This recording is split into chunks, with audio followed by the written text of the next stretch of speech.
Okay, here is another practice problem from our intravenous fluid packet. And this one is addressing how to deliver boluses, which happens quite commonly. Sometimes in this case, we need to deliver a medication over a certain amount of time, or sometimes we need to deliver a large amount of fluids over a certain amount of time. And those time frames are generally in a bolus going to be less than 1 hour. Now, let's read through this problem and then we'll kind of explain why we need to change the units. So we're working in an oncology department and we need to administer 34 milliliters of a chemotherapy agent over a 20-minute time frame. So how are we going to set the syringe pump? So it's really important to remember that our syringe pumps and our regular pumps are always going to be set in milliliters per hour. So that is what we need to figure out. We are not able to, input into a syringe pump 34 mils over 20 minutes. We can't even reduce that to do mils per minute. They just don't work that way. So whenever we're setting up syringe pumps, we're entering the milliliter per hour rate, and we are also entering the volume to be infused. Those are the two things that have to have something input in them for a pump to actually start working. It won't start running unless these two pieces of information are given to the pump. So I'm going to show you a couple of ways to do boluses. The first way I'm going to show you is by using proportions, because proportions can be so useful in so many different medical math scenarios. If you're going to use proportions, you're going to take the bolus volume and time that you want and just put it in the form of a ratio. So we know we want to administer 34 milliliters over a 20-minute time frame. Remember, proportions, there's always going to be an equal sign in between because the two sides must be equal and relative. And then on the other side, we don't know how many mils we're going to be setting the pump to, but we know we want it to be per 1 hour because that's how pumps work.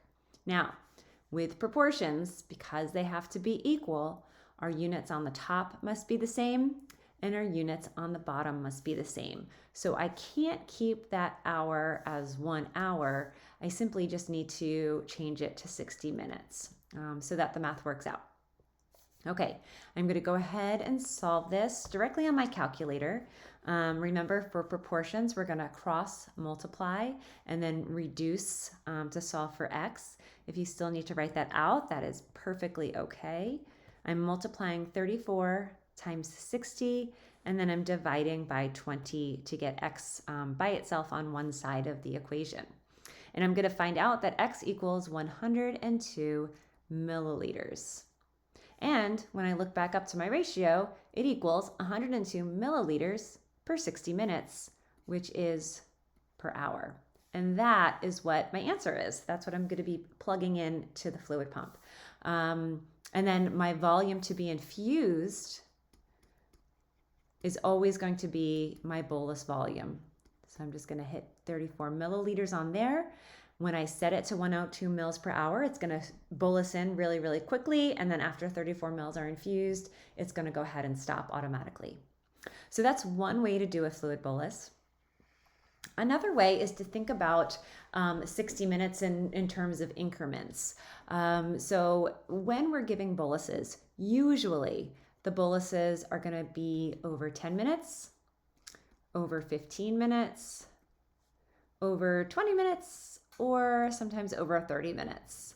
Every once in a while, you'll get something wacky, but these are usually what we're choosing to administer boluses over. And then if you think about these time frames in terms of hourly increments, 10 minutes goes into 60 minutes 6 times, 15 minutes goes into 60 minutes 4 times, 20 minutes goes into 60 minutes 3 times, and 30 minutes goes into 60 minutes twice. So then we would go back to our problem. We want to deliver 34 milliliters over 20 minutes, and 20 minutes goes into an hour 3 times. So we would simply multiply our volume by 3. I'm going to go ahead and just check the math on that, make sure it works out. And that ends up equaling 102 mils per hour. And again, our volume to be infused, we always are going to need to input that, will be our bolus volume. If we had to give this over a 15-minute period, we would take the 34 mils and multiply it by 4, and that would be our rate, but our volume to be infused would always stay constant. I hope this helps. Use whichever method works best for you. Let me know if you have any questions.